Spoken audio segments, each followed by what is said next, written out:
Bonjour, bienvenue dans cette deuxième séquence vidéo. Je m'appelle Michel Péter, je suis assistant en droit des personnes et des familles à la faculté de droit de Liège.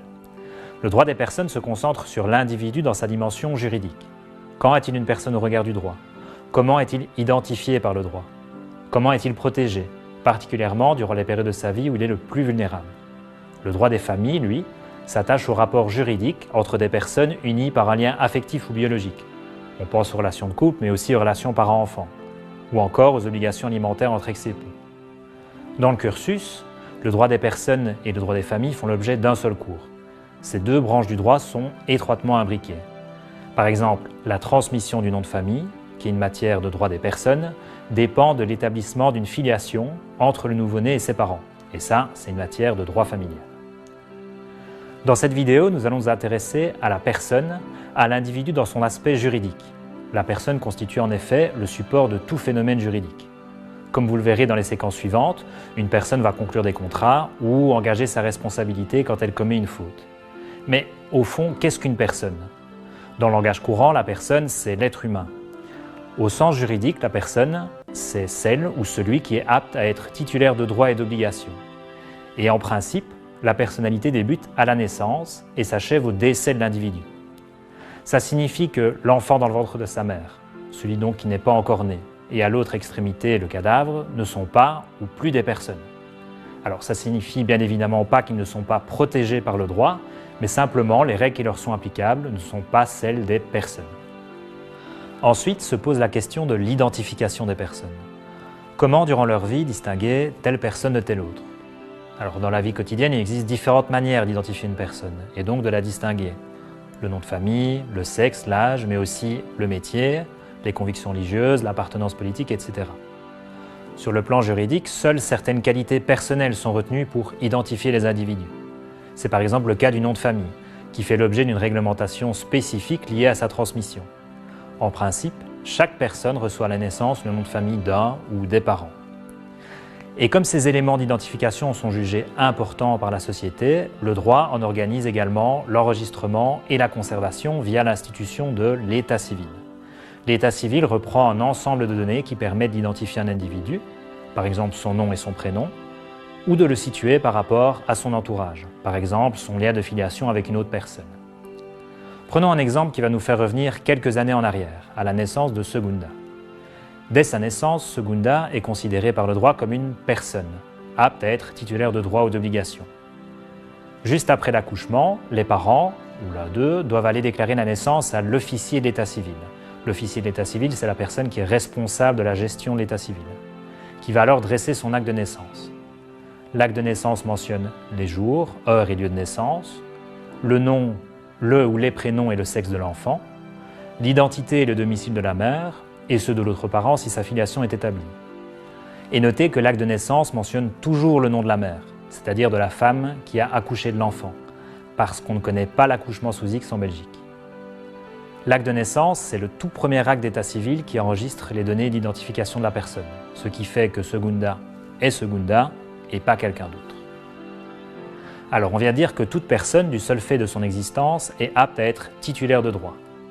Et ces droits, ils sont très variés. Conclure un contrat, emprunter de l'argent à la banque, se marier. Mais certaines personnes sont jugées incapables d'exercer seules leurs droits, parce qu'il faut les protéger. Donc elles peuvent être titulaires d'un droit, mais elles n'ont pas l'aptitude à faire valoir ce droit, en tout cas pas toutes seules.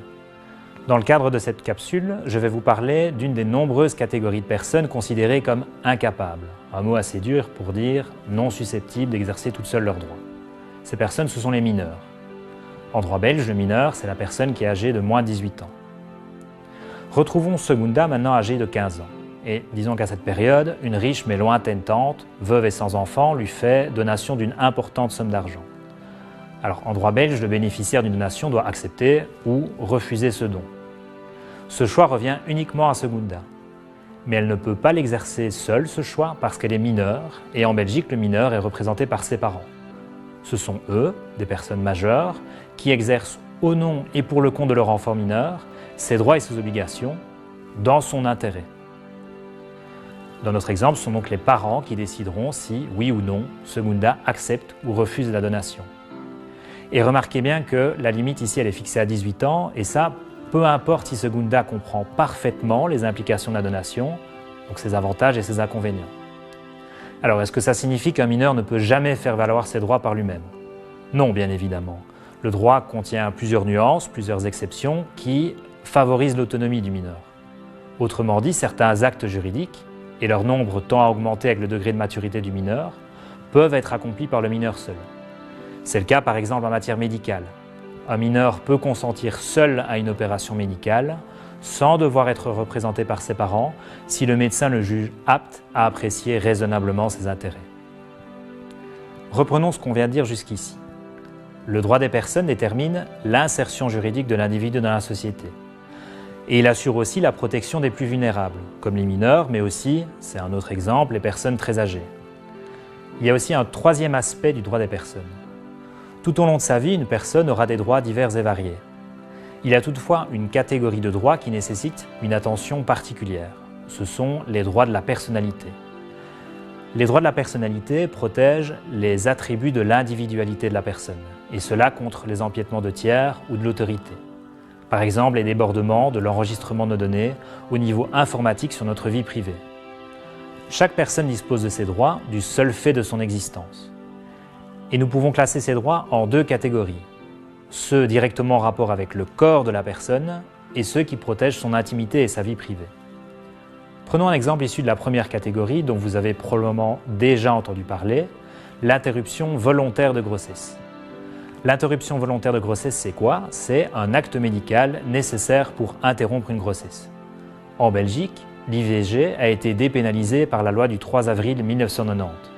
Depuis cette date, on reconnaît à la femme enceinte la faculté d'interrompre sa grossesse.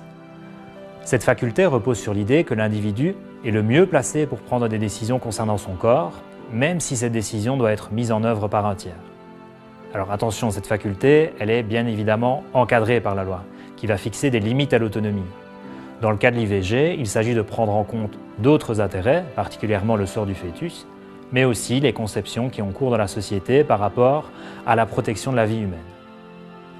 Ainsi, la loi reconnaît à la mère la faculté d'interrompre la grossesse, mais l'encadre par des conditions.